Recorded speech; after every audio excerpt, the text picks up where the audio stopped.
প্রিয় দর্শক, এখন আমি আছি চট্টগ্রাম সাতকানিয়া কেরানীহাট। আজ হলো 11 তারিখ 8 মার্চ 2024।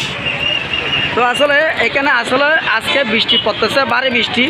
তারপরেও ছাত্ররা এই জায়গাটি ছেড়ে কোথাও যায়নি, সবাই নিজ নিজ দায়িত্ব পালন করতেছেন।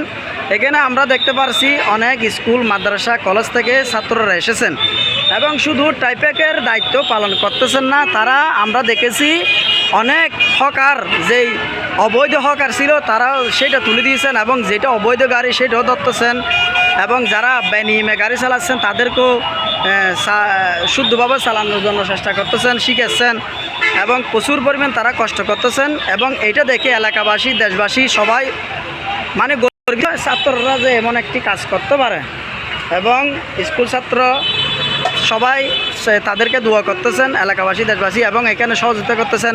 অনেক সমাজসেবক এসে সহযোগিতা করতেছেন এদের আগ্রহ দেখে।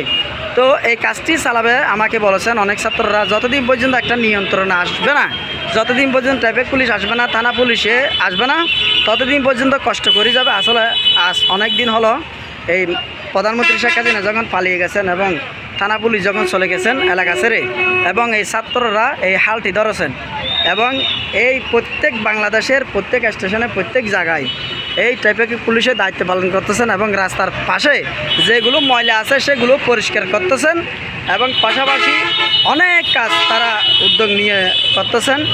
তো সবাই দোয়া করবেন, বেশি কিছু বলার নাই। এবং অনেকে তো অনেক দিক দেখেছেন, যেদিকের গাড়ি সেদিকে যাওয়ার জন্য তারা নিয়ন্ত্রণ করতে দেখতে পাচ্ছেন।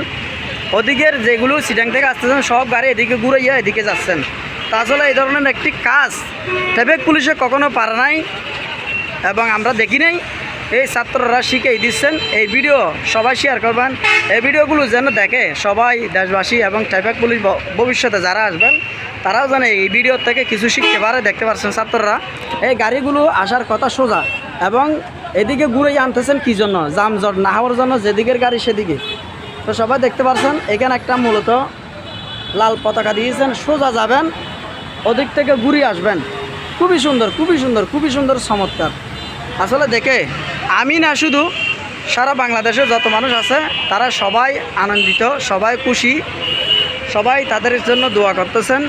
আমরা চেষ্টা করব, আমরা দোয়া করব এবং এই ধরনের যেন বাংলাদেশের ছাত্ররা যে কাজটি উদ্যোগ নিয়েছেন এটা যেন অব্যাহত থাকে এবং এটা যেন চলমান থাকে এবং কোনো ভবিষ্যতে যদি ট্রাফিক পুলিশ আসলেও এই ধরনের নিয়ন্ত্রণে যেন থাকে এবং ঘুষ থেকে যেন মুক্ত থাকে।